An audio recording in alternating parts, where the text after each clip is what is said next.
L'être humain a besoin d'un milieu humain, de communion, de confiance, d'amitié pour développer tout son potentiel et pour se former. Ces rencontres de communion et d'amitié qui éveillent le cœur humain se réalisent parfois dans les milieux les plus inattendus. On peut les trouver dans des prisons, des hôpitaux, parmi les mendiants, les enfants de la rue ou des femmes victimes de la prostitution, selon des modalités de bonté, de tendresse et d'un grand respect de l'autre. Chaque être humain a son secret, son mystère. Certaines vies sont longues, d'autres courtes. Certaines personnes semblent vivre les étapes de la croissance, d'autres pas du tout. Et pourtant, je crois que chacun arrive à sa propre maturité au moment de la mort. Pour certains, on voit clairement le sens de leur vie. Pour d'autres, on ne les voit que difficilement.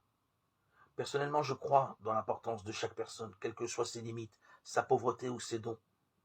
Il y a un sens à la vie de chacun, même si on ne le voit pas. Je crois dans l'histoire sacrée de chaque personne, dans sa beauté et sa valeur. La personne existe dès sa conception. Elle existe avec sa beauté, parfois défigurée dans les hommes et les femmes de la rue, dans les prisons, chez les personnes prises dans la drogue et l'alcool.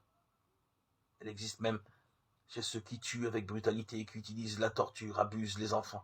Chaque être humain est important et capable de changer, d'évoluer, de s'ouvrir un peu plus, de répondre à l'amour, de s'éveiller à une rencontre de communion.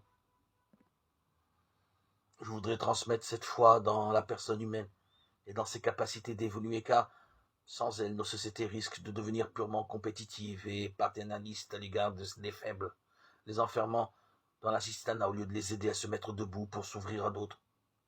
Elles risquent aussi de rejeter ceux qui gênent, parfois même de vouloir les supprimer.